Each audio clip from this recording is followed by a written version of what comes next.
You do the saliva, Mm-hmm. you're thinking nothing. Nothing. Usual standard business practice here. Yes. It comes back positive for what they describe as trace amounts of marijuana, which is banned by the Michigan Commission, Yes. that league.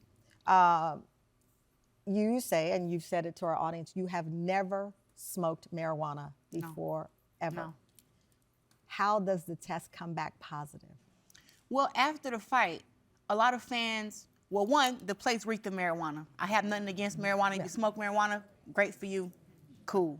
But the place reeked of marijuana. And then before I got to do the mouth swab, I was hugging, and everybody was hugging and kissing me in Flint. Everybody felt like they're my cousin, sister, brother, friend. So You're the hero of Flint. Yes, everybody was hugging and kissing me. And I know some boxers don't stop and greet the fans, but I'm not one of them. I hugged and kissed everybody back. Yeah, okay. So, right. And that is relevant because you did the urine test after that. And you Yes. posted the results of your urine test, the urine test that was submitted, which was negative for marijuana. Yes. And you captioned it, "I've always competed clean. I stand by that. I take my integrity seriously inside and outside the ring." I do want to point out to the audience, according to the Journal of Analytical Toxicology, urine tests are better for long-term detection, Yes. while saliva tests are better for detecting recent use. That said, another study in the Journal of Analytical Toxicology found that inhaling secondhand smoke Yes. is one reason a person can have a false positive swab.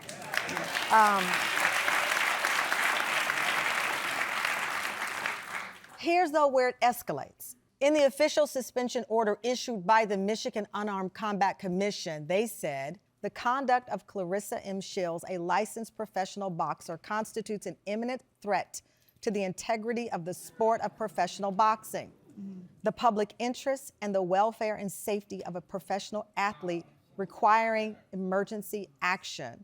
We reached out to the Michigan Unarmed Combat Commission, and they said, quote, "The commission and the Department of Licensing and Regulatory Affairs cannot comment further on an ongoing administrative proceeding." The president of the Association of Boxing Commission, Michael Mazzelli, was quoted as saying that this statement was overkill. When you hear the statement that you are an imminent threat to the integrity of the sport that you have honed since age 11, Yeah. I know you're tough, but I also know that your father, who had been in prison, came and introduced you to boxing, did not want you to box because he didn't want a girl, didn't think it was a safe sport for you. You get the permission as a baby, you start training, you have the discipline, you prove everyone wrong. And then in a statement, someone can say you're an imminent threat to the integrity of the sport. Oh, well,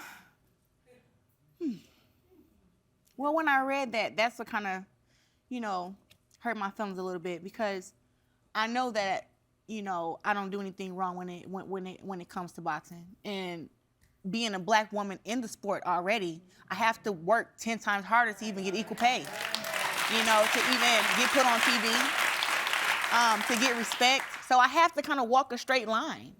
And so I'm walking a straight line, and then to see someone say that, it was like, well, it's also hard for me to get endorsements and sponsorships because of the sport that I do and how they don't really know how to accept powerful black women. So now I'm fighting this. And when I read that, I was like, okay, wow, okay. I guess I'm just guilty and I don't even get to prove my innocence. I'm just already guilty.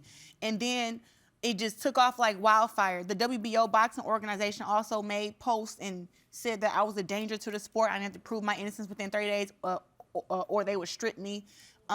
Hollywood Unlocked, Shade Room, everybody's posting this stuff saying that I'm a danger to the sport, I'm suspended, I smoke marijuana. And I'm just sitting at home looking at all this stuff like, ain't no way.